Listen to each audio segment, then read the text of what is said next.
Viagem na eletricidade.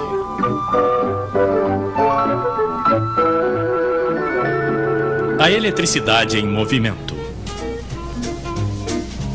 Hoje, para variar, que tal falarmos de espaguetes, hein? Então vamos lá.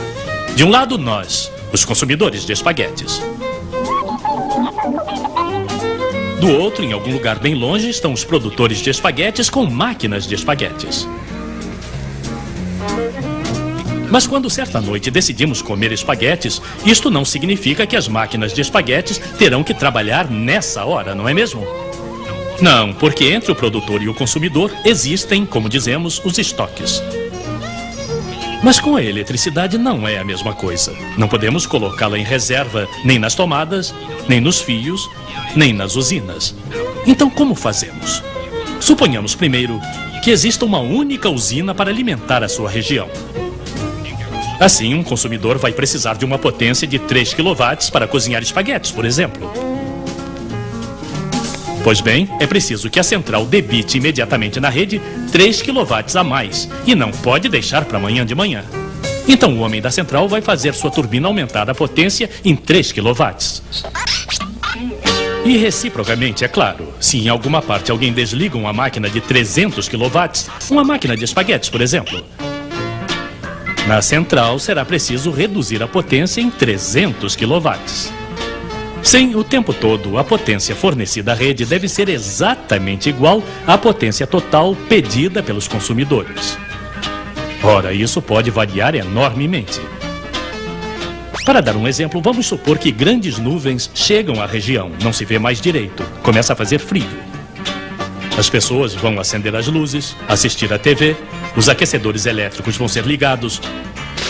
Isto vai exigir não sei quantos megawatts a mais. Isto é, bruscamente vai haver um excesso de demanda.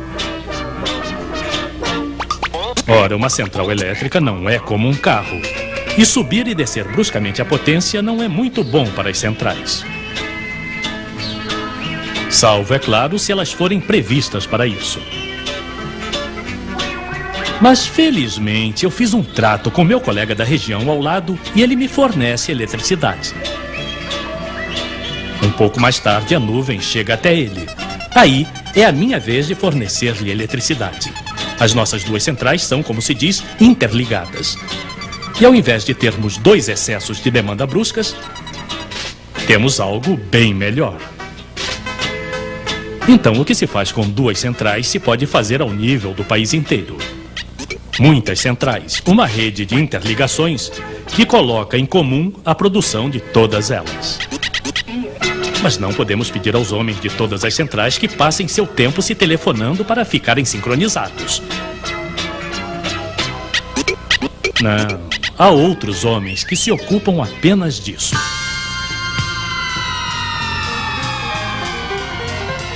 Ajustar o tempo todo a potência total de todas as centrais a pedido dos consumidores é a função deles. Eles fizeram previsões e sabem que ao longo do dia vai ser preciso fornecer uma potência mínima de tantos milhões de quilowatts. Esta produção de base, como é chamada, vai ser garantida prioritariamente com as centrais mais econômicas.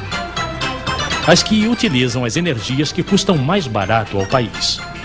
E essas vão funcionar ao máximo de sua capacidade, sem se ocuparem de excessos de demanda nem de nada. Para as grandes e pequenas demandas, entram em cena centrais especializadas nesse gênero de esporte, as que sobem e descem de potência facilmente. Assim, a interligação é o modo de tirar o melhor partido das reservas energéticas do país. Desse modo, graças à interligação, o país inteiro pode vir em auxílio de uma região que, de repente, tem necessidade de um suplemento de eletricidade. Não, a energia elétrica não pode ser estocada como a água ou como os espaguetes.